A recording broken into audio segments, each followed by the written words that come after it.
Hello, everyone. Thanks very much for joining. I'm Sasha Ramirez, and I'll be moderating this very special webinar today. Today, we're talking about PISA and its role in improving maths performance. So before we go any further, what's PISA? PISA is the Program for International Student Assessment. It's an assessment that the OECD has been running since around 2000, and we're going to be releasing the results in just a few weeks. PISA assesses 15-year-olds in 3 subjects: maths, reading, and science. But it also goes beyond that, looking at issues around well-being, happiness, and a whole other range of social and emotional areas. PISA is the global benchmark for measuring student performance in these subjects, and our big launch is going to be on December 5th. So watch this space and we'll stay tuned for more information on that. Now, we can't reveal the subjects today, but we can talk about math. In our modern data-driven world, math is something that's extremely fundamental to many aspects of our lives. But I know that it's something that many struggle with, including myself, in the course of their education. So today we want to unpack, are countries really doing enough to make sure that all students are interested, engaged, and excel in the subject? I'm delighted to welcome our distinguished panel. With us today, we have Rebecca Peterson, who's the 2023 National Teacher of the Year from the US. We have Sasha Ban, who's a Senior Content Program Manager from Khan Academy. Professor Zbigniew Marciniak from the Institute of Mathematics from Warsaw University. And of course, Andreas Schleicher, the Director of the Education and Skills Directorate. I'll turn to Andreas in a second, who will start things off with a scene setting. But before I do, I want to remind everyone who joined us today to please send your questions in the chat, and we'll get to as many of them as we can. So, Andreas, turning things over to you, who will give us an overview of what PISA is and what the importance is to mathematics. Andreas? Thank you so much, Sasha. And I should say, if you expect to see results from the mathematics assessment, I will disappoint you. Today, we're just talking about some of the ideas that underpin this PISA assessment of mathematics. And I'm also very privileged. We have actually one of the architects of this assessment with us, Professor Marciniak here, and I'm sure he's going to tell you more about this. But just to give you sort of a flavor, I'm going to share my slides. You should see them now. Just to give you a flavor of what's coming up, PISA is an assessment of 15-year-olds, and mathematics was the kind of focus of this year's assessment. It was conducted in 22, right after the pandemic, so you're going to see sort of some of the impacts of that as well. It is the largest assessment that PISA has undertaken so far. Around 690,000 15-year-olds took part from 81 countries, and including some countries that are with us for the very first time. You can see them here on the list. The results are going to come out, as Sasha has said, on the 5th of December, and they will be covered in 2 volumes.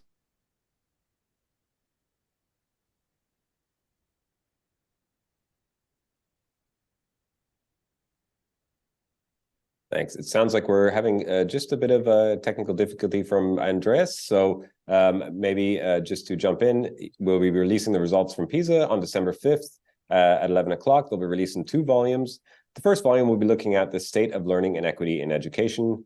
And the second volume will be looking at the issues around equity and performance. Now, maybe we'll come back to Andreas in a second, but maybe we can start with a more general discussion from our panelists today. Rebecca, can I maybe start with you then? Looking at, generally speaking, from your perspective, why is it really important to teach math education to kids? Yeah, thank you so much for having me, and thank you for this really important question. I think it's so important to first know like what mathematics is and is not. Mathematics is not rote memorization or even fact fluency. I think math is a language, and it's a way to describe phenomena very much like we do with words. And so as a calculus teacher, my hope is that my students leave the course with a real sense of what calculus is all around them. Anywhere there's a rate or an accumulation, there's calculus, right? Like it can help us avoid losses in our business, or model population growth, or calculate the average value of a Bitcoin over the last 5 years, right? And I think all that is good and important, but I think there's also a macro scale to think about here. And, the last 3 years seem to have brought us together in some ways, but in some ways seem to have divided us. And it feels like a time in history where you kind of have to like pick a side and perpetually defend that side, at least here in the US. And so I feel, now maybe more than ever, it's incumbent upon us to foster mathematical thinkers, right? People who think like mathematicians. And to me, mathematical thinkers are community members who consider all sides and consider important details before making a decision. People who reason based on facts and logic and not just emotion, who are able to read graphs and charts and analyze incongruencies, who pay attention to detail, who are organized, who can justify their answers, explain their reasoning.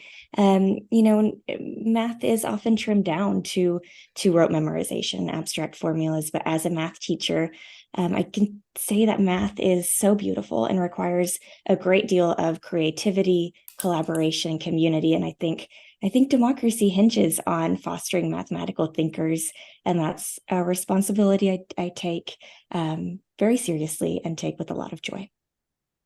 Thank you. Wow, that's a wonderful answer. I love this idea of math being a language that helps us to understand and describe the world in which we live.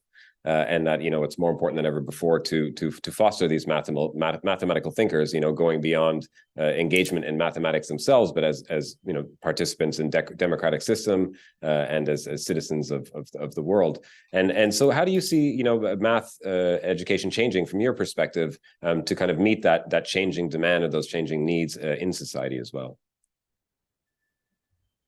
Yeah, I think our students are really pushing us on this. They're saying they want hands-on, relevant, applicable experiences that are going to help them towards their college and career goals. And so, I think we really have to lean into these questions that they're asking us and lean in to their concerns. And I'm excited about many of the conversations I'm seeing here in the US of creating more pathways for our students, particularly at the secondary level, and giving our students more choice, more autonomy. And, we've really thrown all our eggs in sort of the algebra and the geometry baskets, if you will. And mathematics is so much more broad than that. And so helping our students and our community members really expand their view of math is the direction I'm really excited about. Wonderful. Thanks so much. Well, this is great segue to Sasha. I mean, Sasha, Khan Academy has been doing such wonderful work providing, free training among that math training to a huge segments of the population. So maybe you can walk us through a little bit, what Khan Academy is doing to promote math skills.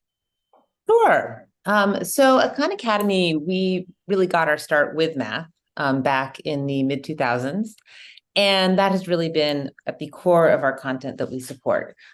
We have courses we have a full kind of gamut of math courses going from early math, like kindergarten, first grade in the US, all the way through college courses, like linear algebra, multivariable calculus.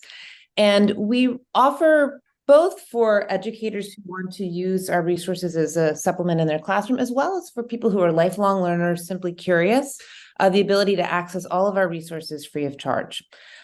We translate our courses into over 55 languages. And also we're really looking at reaching a large number of learners. We have in our Algebra 1 course, for example, over 1 million people that were accessing that course in September of 2023. And we're also really trying to think about how our resources that we put out there are efficacious. That is, that people aren't just spending time on our site, but that they're actually learning from it. So we are really thoughtful at we use what's called mastery-based learning. So looking at how learners actually are able to, based on the data that they get from our exercises in our courses, to be able to track how they're actually mastering specific discrete skills. And we look to see how many of our learners are moving to what we call a proficient level in specific skills. And we're seeing that we have a pretty significant impact. In our Algebra 1 course, for example, we had out of our 1 million learners, I think we had about 7.7 million skills that were leveled from up to proficient. So we're seeing that our resources really are having an impact on learning. And we're really trying to look, not only at math kind of in our core courses, things like algebra, geometry, but also to offer resources that support use of applied math. So for example, we have a new financial literacy course that came out this past year that has a lot of resources that are using math in a more kind of everyday setting. And we're really looking at other ways to, through a digital platform, which obviously comes with both opportunities and limitations, to provide more opportunities for a really diverse, broad set of learners to use math both in a, in a more applied way in addition to those core courses. Wonderful. Thanks so much. And if I may ask a follow-up, how have you seen, maths learning or the demand for maths learning change over the years that Khan Academy has been offering these kind of courses? Has there been a change in the way that young people want to consume or students want to consume those maths courses, or have you seen a little change there? Yeah, no, I think we've seen, certainly, particularly, in the years following the pandemic, a lot more openness to using digital resources in the classroom. And in particular, I think what we're seeing is, in addition to the grassroots learners that have always used our resources, we're seeing a lot more strategic use by educators in classrooms, not only in terms of just having us as a supplement, but also as a resource to be able to collect data on how students are doing and to be able to use that data to inform instructional decision-making. So for example, if a group of students in a classroom needs support, that you can actually see data from how students are doing in our course and use that to make those decisions. Wonderful. Excellent. Thanks so much. Well, I see that we have Andreas back. Andreas, welcome back. I think let's turn back to Andreas now before we go to you, Professor Marciniak.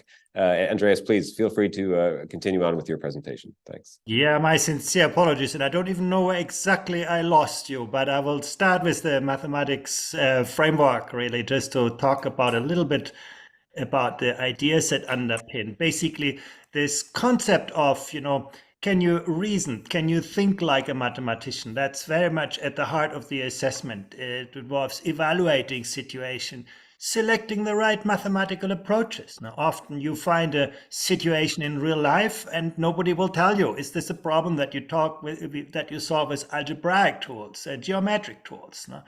In school, we often tell people, we teach them, specific strategies and then to apply them. But in real life, you need to choose the appropriate tool. You need to draw logical conclusions. You need to develop and describe the situation. So that's basically what we call mathematical reasoning. Now, often you start with formulating the problem. You observe a situation, a phenomenon, and you need to translate and actually structure a problem, understand it in mathematical terms. Then to apply the mathematics, solve the problem mathematically, and at the end of the day, translate the problem back into the real world. That's basically the idea that underpins the PISA mathematics problem. And here you see a table that shows you the share of tasks that reflect those different aspects of the PISA assessment. So you get an idea, capacity of students to formulate problems, to apply it in the real world context. Now. And we talk about a number of big ideas in mathematics, the concept of quantity. Do students have a number sense? Can they estimate, get a sense, of magnitude? Can they quantify attributes, objects, relationships, situations, and entities in the world? Can they understand different types of representations of those quantifications? And again, judge interpretations, judge arguments based on quantity. Now, that's the idea of quantity, quite different from what we sometimes talk about numbers in school. The issue of uncertainty in data, certainly extremely relevant in the world in which we live today, in which most phenomena that we observe express themselves in probabilistic terms. If you think about climate change and, a pandemic, this is all about dealing with uncertainty, dealing with probabilities, detecting signal from noise, including having a sense of the quantification of that variation and acknowledging that kind of error that may be associated with our understanding. It also includes forming, interpreting, and evaluating conclusions that are drawn in situations where we just can't be certain. So something extremely relevant today, given great importance in the PISA assessment. We look at change in relationships. To what extent do students understand fundamental types of change, and do they recognize when they occur in order to apply suitable mathematical models to describe and predict change that they observe? Very important as well. And last but not least, we look at space and shape. You might think that's closest to geometry, looking at patterns, looking at properties, spatial properties of objects, look at spatial visualizations, the positions and orientations of objects, the representations.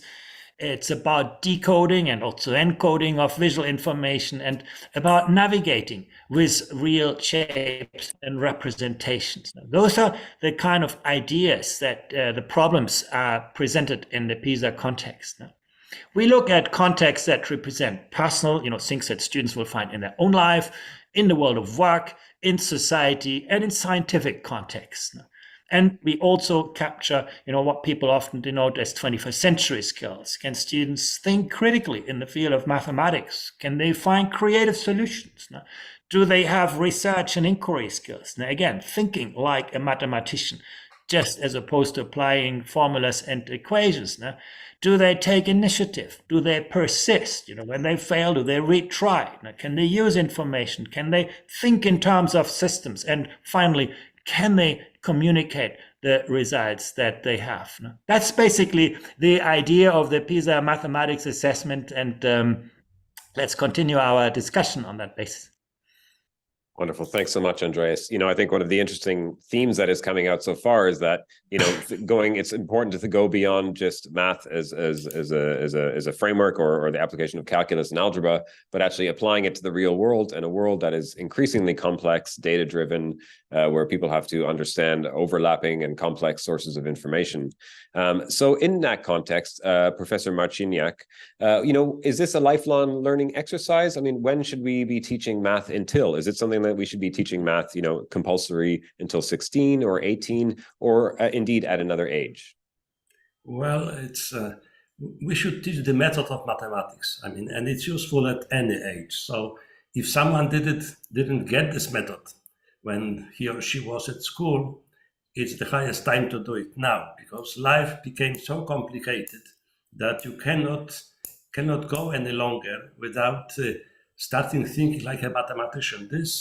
I have heard this notion, I have heard several times, and it's so right. We live in strange times. I am old enough to notice the difference, that fake news became a reality. Lies became an official tool of politics. Now, in this context, a person can be completely lost if the person does not have tools to deal somehow with the situation. Now, logic is an answer to many lies, because lies usually contain a contradiction. So if you are even a little bit familiar with logic, you can recognize those things. We should also, one of the main objectives of education today, I believe, is taking care of autonomy of students, because students tend to rely on the others because of the complication of the world and of the misleading role of contemporary technology. A student takes a smartphone and doesn't spend any time on learning how to use it. It's immediate, yes? You can do it. So they seem to think that the whole world is so simple. So they look for simple answers. What's the end of that? Many of them turn to influencers who provide very simple answers. In Poland, I just learned there are about 1 million of influencers on YouTube who provide trivial answers to any complicated issue. They don't know this saying of Albert Einstein that every issue should be explained as easily as possible, but not any easier. Yes, it's very important to understand that you have spent some time on understanding things. And mathematics provides a tool, very simple method. And this modeling cycle, which was described by Andreas, shows it very well.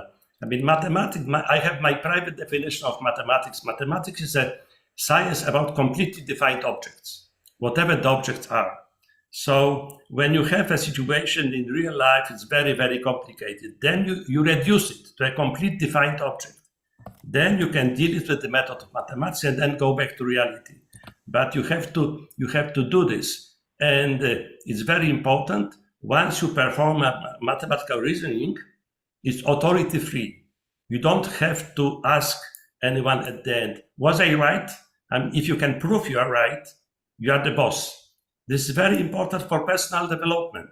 And I think that's the role of teaching of mathematics today, which was in different words described almost the same by Rebecca in her first exposition. I agree with her so much.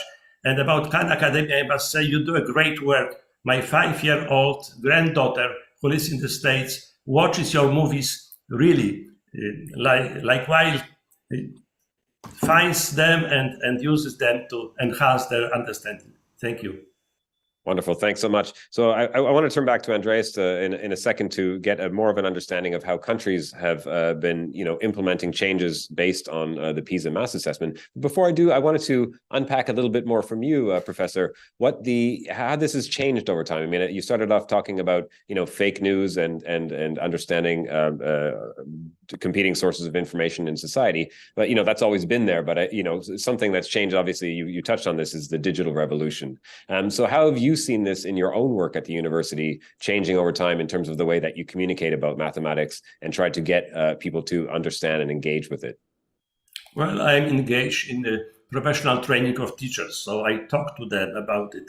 There was some time I was responsible for the education in Poland, for the education reform, and then PISA was a great help, because the results of PISA are really very convincing argument for many teachers. If you ask your teachers, how come your students cannot solve this kind of problem, and show an example of a problem, it doesn't have to be a PISA problem, but something similar, then they say, well, no wonder it's difficult, yes? But then when you say, but how come that the students in Germany and France and Belgium could do it much better on similar problem, then they start really the value of PISA, because you get this independent, really professionally created information, very dependable, because it's absolutely concerned, and you cannot deny that there must be an issue with our teaching rather than with theirs. So it's that was really a great help to improve Polish education, math education in this way. We're using these arguments constantly, and we also introduced some changes in the content of our national exams, which put more pressure on the reasoning, and the greatest revolution, which I encourage every country I talk to, is to decide to put problems that they have never seen in classroom and see how they react. This is the true measure of the ability to reason. Yes, if you are not frightened by the fact that you haven't seen anywhere this kind of example. Many students just drop the problem, say it was not covered. Now, if they still try to do it, then the art of creating such problems depends on that then come with a surprise. I started to think that it was very easy. Yes, so this is the way I think PISA can really help to do, because the example items which are released from PISA also have this character, that these are items which take you by surprise. I mean, I have never seen this in a textbook, but this can be done. And whichever way the student chooses, it's okay. And the PISA items have this nature that there can be many different ways of attack on this problem, which bring a success. And in fact, PISA has a very good reputation with this respect, because I've spent about 20 years on the math expert group in PISA, and we have had hardly maybe 2 or 3 complaints from any country that this is beyond the possibilities of their students. Everybody agrees students should be able to solve these kinds of problems, but still it's not so. It doesn't come out so well as we could expect. Thank you. Thank you. No, I like that, the approach to kind of teaching a fearlessness and a sort of trial and error way of approaching math problems. And I wish you'd been my professor back a long time ago when I was studying. I think I would have gotten a lot farther than I did with math myself. But to turn things back over to the global perspective, Andreas, it'd be lovely to hear from you about how some of the other countries that we work with in PISA have engaged with math and changing their education systems based on the PISA results. Andreas? Yeah, it's hard to say to what extent those changes occurred based or because of the PISA results. But what we can certainly say is that the kind of approach that PISA takes is a lot more common now than it was when we started with PISA. In the year 2003, mathematics was mainly conceived as a subject for specialists who study mathematics or become engineers and so on. But today, mathematics is much more seen as a subject really every citizen needs to master, because many of the phenomena around us do require, a deep understanding of mathematical ideas. If you cannot appreciate an exponential function, the concept of an exponential function, you're going to have a very hard time understanding the evolution of a pandemic or climate change and so on. So I think that has certainly changed. Mathematics is seen much more today as something that everyone should really master, the mathematical ideas. The idea that mathematics is not just about theory, but as Professor Marcinak has explained, a way of understanding the world, a way of structuring, explaining phenomena, predicting the future. I think that's a lot more common now. The capacity of people to think in probabilistic terms, to deal with uncertainty, is something where the world of mathematics can really help you. I mean, coming back to exponentials, we are born into a linear world. Time and space are linear concept. That's the world in which we are familiar. But there are many phenomena in nature that require us to, understand exponentials. And this is where the world of mathematics can really help us, understand, explain, predict phenomena. And I do think that's something that is a lot more common now.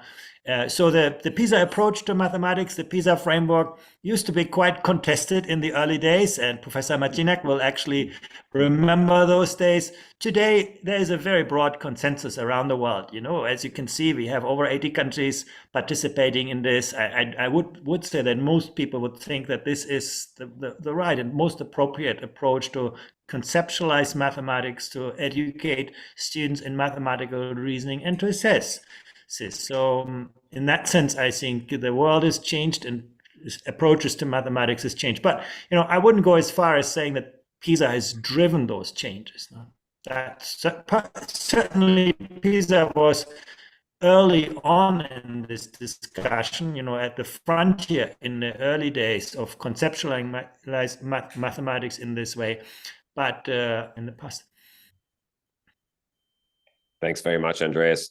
Before we go to a second round of questions, I know I personally have so many questions for all the panelists, and you've sparked so many things in my own imagination. But I do want to note that we have a vibrant and active chat going on. We have people that have joined us from all over the world, from Netherlands, Brazil, Indonesia, China, Nigeria, the US, Germany. So really a global audience with us today, and many wonderful questions coming through, and also many comments of support for the comments that have come out from the panelists so far, and lots of people using Khan Academy. So Sasha, you'll be delighted. But one question maybe before we go to talk a little bit more about these issues is for a specific one for Khan Academy that I'm actually curious about as well. Is that, when you talk about translating math into many different languages, and this is possibly a question for the other panelists as well, how well can you translate those mathematical concepts and into 55 languages, quite a lot of languages. So how well do those languages translate?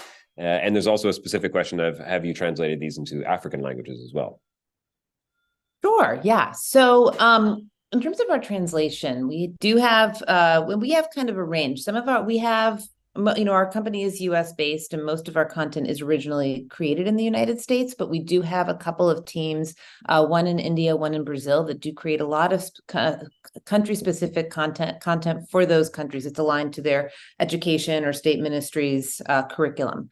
In terms of kind of translation, I would say the bulk of our courses that get translated are many of those courses like Algebra 1, Geometry, where there's a lot of consistency globally in terms of the topics that are covered. And there is certainly, this question of, does the scope and sequence of our courses align exactly to those countries' scope and sequences? I'm not always sure. I'm not kind of in the weeds of that specific translation.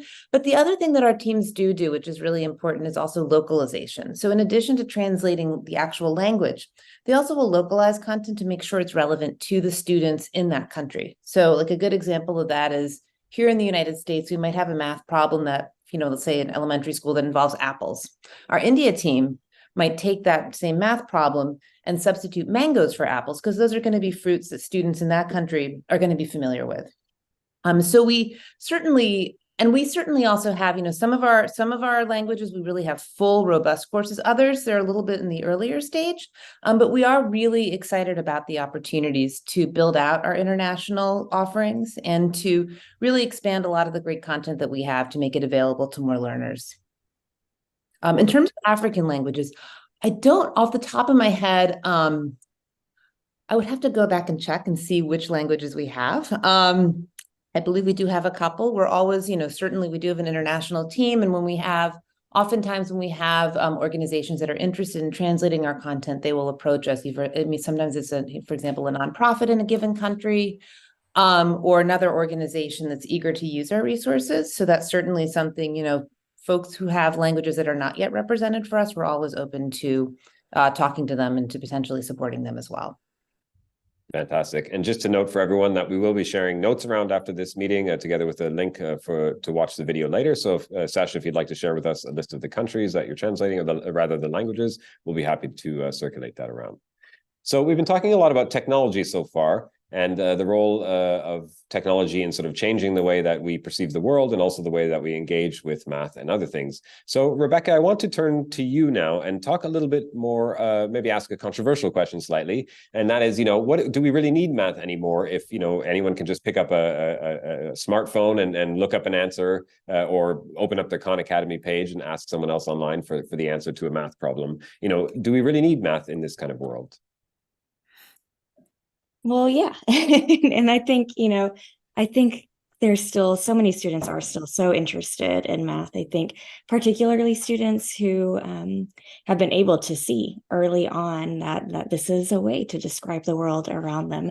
And, for me, there's like this rhythmic, meditative aspect of mathematics that really transports me, very much like reading a book transports me to another world, right? But math transports me inward instead of outward, and that's such a gift that I try to share with my students. But to me, math is about celebrating all the different ways we can problem solve, and it's about being okay with making a mistake and changing your mind, because that's evidence that you're working on getting better at your craft. And math is about, seeking truth, not to further yourself or your own agenda, but to further your progress. And so that truth finding aspect of mathematics is, something that our world, I think, desperately needs right now.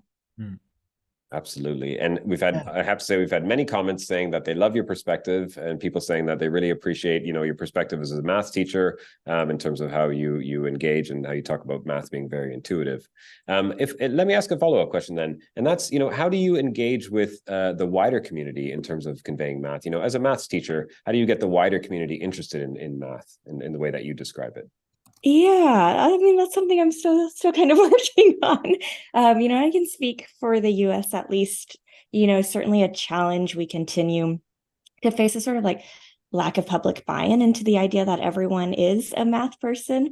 It's totally okay to say sort of, I just don't really do math, but it's not nearly as socially acceptable to say something like, I don't really know how to read, and so that there's a real dissonance here, at least in the States, and that dissonance isn't new, but I hope we can all agree that sending like this message of mathematics isn't essential, to our students is problematic. But what I find encouraging is that, more people are starting to notice this dichotomy and looking for ways to change this narrative, and looking for ways to ensure that our students identify as math people, just like they identify as readers. And so to do this, we need to go back to what I was saying earlier, and really expand our idea and our concepts of what mathematics is. And I think this is a really long game, but I am just so excited about conversations like this, conversations I'm seeing at state levels and the federal level, that we have to really broaden access to math pathways. Thanks, Rebecca. Yeah, you spoke about the role of state and government in terms of broadening maths pathways. So I want to turn back to Professor Marciniak, because I know you used to be the Education Vice Secretary in Poland. And maybe you can walk us through a little bit what your experience was in terms of implementing reforms around education, and maybe talk about the role that PISA might have played in that as well. In my previous exposition, I touched already the subject that we have used the PISA results as an objective piece of information to convince teachers to change their way of teaching. And that is very important, because teachers, also teachers of mathematics, of course, they are artists, they are not artisans. I mean, the teaching is an art. So every teacher believes that the way he does it is the best possible. And it's very hard to convince teachers to change. On top of that, they are very intelligent, so they can easily explain that they're doing is exactly to your expectations, but then the reality comes. But if you provide hard measures and logical argument that we can change a little bit, we shall shift the teaching towards more reasoning, less formulas, and you impose this through national exams, which you cannot avoid, then you start working in this direction. And then there came a big surprise for the teachers, that students love it. They like to think. That's a natural behavior. They prefer that to just repeating these trained pathways to secure exam. There's no safe pathway to secure exam anymore, because there will be problems that will take you by surprise. And you must be prepared for that. So this was the experience, and it was accepted by the society, I must say, because I remember after the first exam who proposed this kind of strange problem, I would say. This was a very easy problem. You take a cube and take out 8 corners of the cube, just small cubes sitting in the corners. What is the surface area of this body? In no textbook in Poland there was such a figure. So and then on the internet on the next day there were just voices of students who said how nice it was. I was calculating like crazy instead of thinking. If I was thinking for a moment, I would just give the answer. The surface area did not change, and this answer was accepted, of course, because that was the result of a reasoning. So when parents saw this reaction, it really helped. And what is significant in our improvement in PISA over the years till 2015 at least, it was that it was along the scale. It's again a myth that more sophisticated mathematical thinking is only for the best or for the talented, whatever it means. No, everybody can learn this. It's enough to provide good examples, not unsolved problems in mathematics, but problems which you can decide just by simple thinking. And this is not by applying a designed formula for this type of problem. This difference PISA shows very distinctly. And one more thing in teaching mathematics, you learn how in a civilized way deal with your own errors. That's very important. Mathematics is merciless. You make one error, the work is worth nothing. So, but you have to learn how to deal with it. I remember, this is the last sentence, when I was a young assistant at the university, they have sent me to the airport to pick up a very famous mathematics professor to bring him to the department. And on the way, I was an arrogant young man. I asked him, what are you doing in mathematics? Because he was not from my domain. And the answer was very short, but significant. He said, mostly errors. And that's true. That's the life of a mathematician. He thinks he almost got the theorem. Not true. There was a small error on the way. Only when you overcome all those errors, you got something. So you have to learn how to do it. And that also teaches a good lesson for life. I mean, you shouldn't be discouraged by your errors. You should overcome them. And mathematics provides it in a very safe background, because after all, it's not dealing with someone's life. It's just abstract play. And many teachers can turn this play into a mystery to show that's fun. And the last point that is very important to me is mathematics is also part of our cultural heritage, of the cultural heritage of the humanity. And we shouldn't forget that. So we should also show beautiful artifacts from the past, the way how Archimedes calculated the volume of a ball. That's a miracle, really, what he did. Every teacher should know that, because it's really pouring water into a ball. So it's very, very, very, very important not to miss these pieces, like we shouldn't miss the best pieces of poetry when you teach literature. Thank you. Thanks very much. I love this aspect of bringing the beauty of mathematics to everyone's life, and also the aspect of making mistakes. Again, there's a famous American basketball player called Michael Jordan, and someone asked him, how did you get to be so good? I mean, you're the best in the world. You never miss. And he said, well, I'm the best in the world because I missed 200,000 times, and that's how I learned. That's how I made many mistakes, and that's how I learned to be the best. And I think the same thing applies to math. But Andreas, if I can turn back to you now, please. Maybe you can expand a little bit on these issues around, what are some of the challenges about teaching math, and if you can maybe observe some of the trends and challenges that you've seen about teaching math that in terms of the work that you've done around the world, and talk about how those challenges have kind of informed the work that we're doing and the work on PISA itself. Yeah, first I want to, reinforce a point that Rebecca, I think, made really well, and that is, the fact that AI or computers can do certain things should certainly not mean that humans no longer need to engage with those. Actually, we should redouble our efforts, to think critically and to be able to think mathematically and to strengthen computational thinking when computers can do that. Otherwise, we will be the slaves of algorithms we no longer understand. And mathematics is, and Professor Martinak also made that point really well, it's something that makes us human, that actually allows us to understand the world and make sense out of phenomena around us. But certainly there are big challenges, and one thing that we must realize is that there is a good share of young people who feel very anxious about mathematics, and that's something that PISA assessments have shown time and again, that we still treat mathematics as a subject that you need a special gene, and if you feel you don't have that, you'll not be successful. And but what's so interesting to me is that there are some countries where this is very much the case, where mathematics skills depend very much on social background, where you see a lot of anxiety among young people.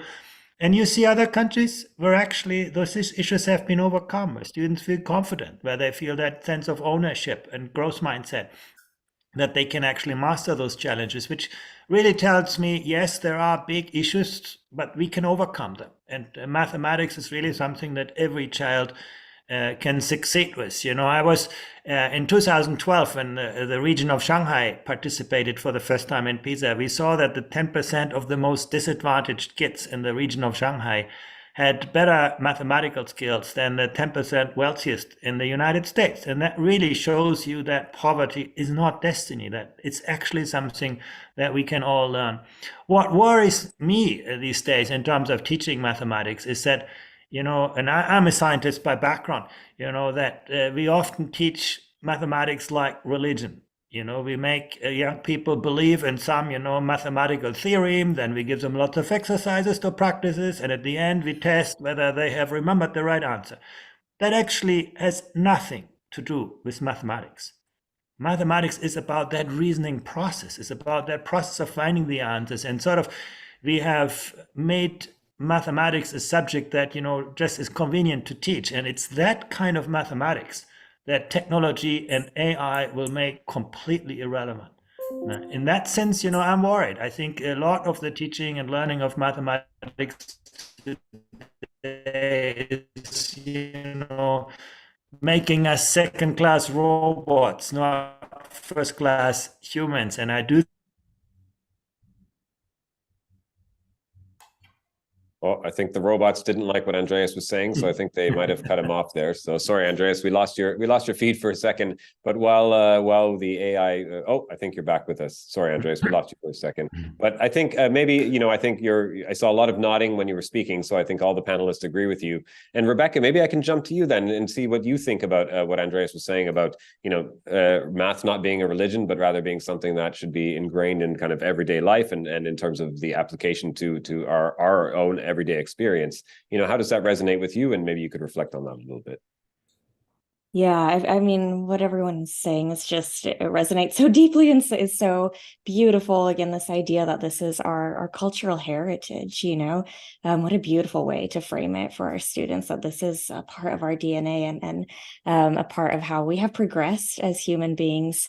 But I think a lot about like how do we help our students thrive? And I think that there's no like secret, and that's connection, right? And we know that our students have changed so much since the pandemic. I mean, adults, I've changed too. I just read a statistic that 45% of teenagers in the U.S. report feeling consistently hopeless and depressed. 45%, and that's just so heartbreaking. But the science is also very clear, and connection is how we heal. And so I feel very strongly that our students' academic outcomes increase, and are what they are, and because of the connection that I have with them, and because they feel safe to make mistakes, just like you were saying, right? That I try to instill in them that struggling in mathematics is no more the enemy than sweating is in football, right? It's proof you're in the game. And so when they feel safe to make mistakes, to ask questions, they know they're valued as human beings, they're affirmed in their cultures, their hobbies, their passions. They know when they enter our classroom that they are loved, and that is the most important thing. That's wonderful. I mean, I think that really resonates so personally and so strongly with the work that we're doing in PISA as well, because, I know it's about the holistic experience going beyond just, performance. It's about, how happy are students, how comfortable are they in the school environment, to, as you say, to make mistakes. And I mean, you need to be able to do that, you need to be in a trusted environment. You need to trust your educators, you need to trust your peers, and have obviously the capacity and the support to be able to engage that way. So, it's 2023, and we have to mention AI at least once. And Andreas mentioned kind of AI in his remarks quickly. But Sasha, I want to turn to you, because I know AI is something that Khan Academy has actually embraced in terms of teaching math and other subjects. So I wanted to get your take on what you really see as the role of technology. And many people have been asking this in the chat, what you see as the role of AI specifically in terms of, helping to teach math. And what's then the role of people then within that equation as well as such. Sure. Yeah. So I think, so as you mentioned, we have been doing a lot of work with AI. We have a AI powered tutor, Conmigo, which is really designed to, rather than, a regular chat GPT that might just give you an answer, Conmigo is really designed to guide you through your learning and to provide real-time feedback. And we're also developing a number of other resources through Conmigo, things like lesson planning, support for teachers, and other things to really help make teachers' days and careers more efficient. I think like AI is like any technology. It's not, it's like a bicycle. Like you still have to control it, and you still have to make decisions of what you're going to do with it, but it can make a lot of things in life and work a lot easier. And that's really what we're thinking about. How do it's never going to replace teachers, but how can it free up teachers' time to do some of the work that Rebecca was talking about around things like creating community, making sure that your content is culturally relevant, all those really high leverage things that teachers need to focus on, while also being able to provide, for example, individualized support. I think also the idea of that we've been talking a lot about mathematical identities and confidence in mathematics. One of the ways that you build confidence is through practice in a safe space.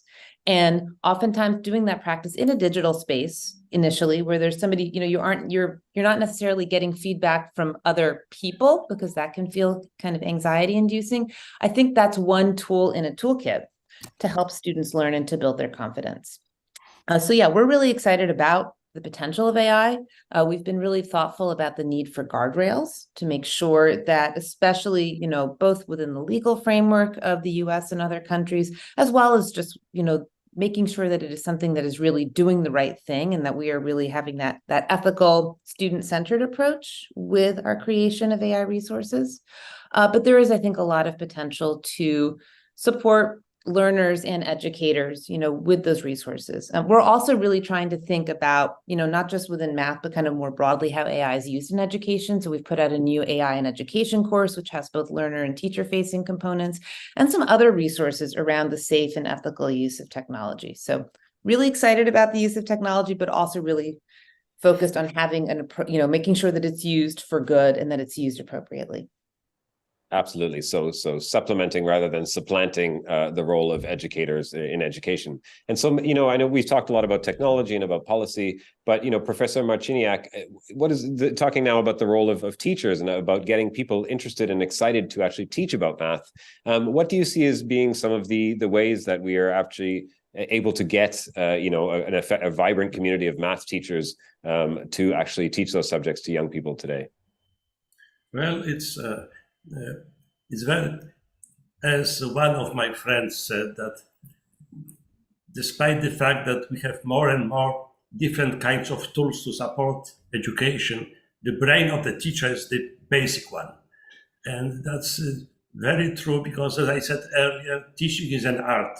You really have to, by looking into the eyes of your students, to discover what would be the best way to suggest them that they can get a success, because every student must be brought to the point when he or she gets a small success. Otherwise, teaching of mathematics becomes a torture, and we should understand that when this new technologies come into play, well, some people suggest that we don't anymore to learn so much, because if need be, people will go to the smartphone and find the answer. There was a very nice illustration of this prejudice in the New Yorker some years ago. I still remember this. That was pictures of two rats, one sitting in the trash and the other one sitting in the library, and the trash one says to his friend, that one must be very smart because he's surrounded by knowledge. It's not enough to be surrounded. You must also be able to use the knowledge, to know what to seek and where to seek. That's why we need education. It's and about this artificial intelligence, that's a new tool which, has two sins, I believe. First of all, it discourages students to say, I don't know. These machines or programs pretend or try to mimic the human brain. And if they don't know, they don't admit that. They hallucinate. This should be simply, this is killing education, because it encourages to do things. It's smartest people, when they don't know, they say, I don't know. This is a good answer, and it should be taken into account. The second point, which should be legally improved, is that when you use someone else's knowledge, you should admit that. If you quote something, you should say from what source without being asked. You should just admit this and this said that. And these programs do not do this. They do this when you require that, but people would never ask for that. So if we improve those, we can I think, make a very good use of it. It's applying this ChatGPT in mathematics gives funny results.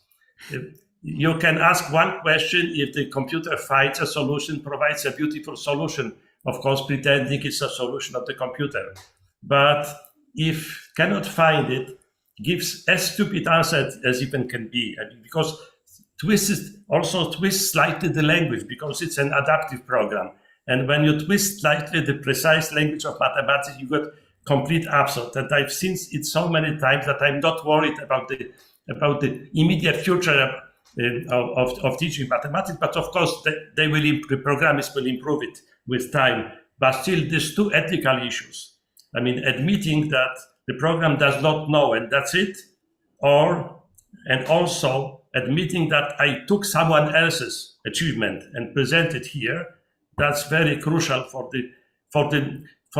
these programs to be trusted by the society. Otherwise, it just distorts the reality and adds to this fake news world, which we don't like to have. Thank you. Thanks very much. Well, we're almost out of time, but I want to leave us on an optimistic note. So let me ask all the panelists, if you can just tell us quickly in 1 minute, what makes you the most optimistic about teaching math going into the future now? Sasha, I'll start with you. Sure. Yeah, I think we're in a really exciting point, with the advent of AI and just the amount of data that we're now encountering in our everyday lives. There's really an opportunity for us to think about how math can be used more broadly in interpreting and critically analyzing data. And I think also just in terms of thinking about not only taking information and processing it, but also how do we use mathematics as a language, as Rebecca was talking about, to communicate and to really help people make informed decisions in this very data and information-rich world that we're living in. Wonderful. Thank you, Sasha. Very clear and concise. Rebecca, can I turn to you next?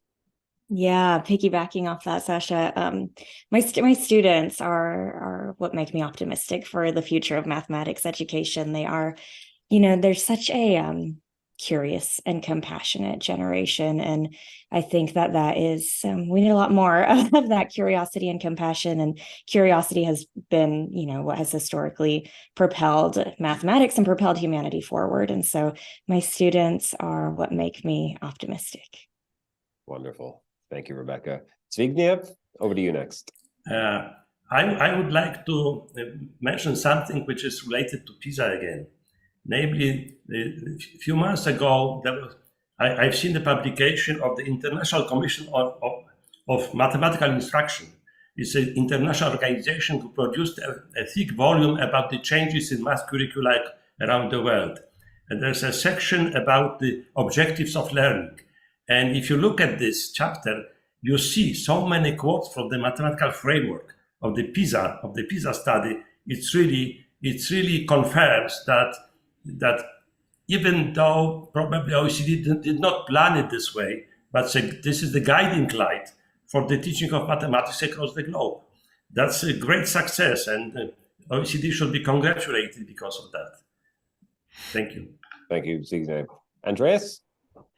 Yeah, what makes me optimistic is that, mathematics is really the answer to the AI world. Our capacity to think mathematically, to engage with the world around us, this is the times in which mathematics is really relevant. And I can see so many teachers, so many educators who really engage with this in these times. It's hard, it's difficult work, but it makes me clearly optimistic that this is the moment where everyone can and should and will use mathematics, as opposed to a past where this was just, a subject for a few specialists who are interested in this. And we need to engage in this, and I think we can. And the PISA results will show, to what extent different parts in the world making progress towards this. Thanks very much, Andreas. Well, that's it. We're out of time. I would really like to thank Sasha, Rebecca, Zbigniew, and Andreas for joining us today. It's been extremely useful and interesting for me, and I hope it has been for you as well. And please don't forget that on December 5th, volumes 1 and 2 of the PISA results will be released. So please check the OECD website. And I'm also pleased to announce that we're partnering with Khan Academy. So if you'd like to take the math tests yourself, test how you do against 15-year-olds, and also explore some of the ways that math really can be applied to everyday life, some of the beautiful ways in which it can be applied to sport, to games, to working life, everything else. Please check out the Khan Academy website closer to the PISA launch. We'll be also announcing that via email. So thanks very much, everyone. Thanks for joining us today, and I wish you all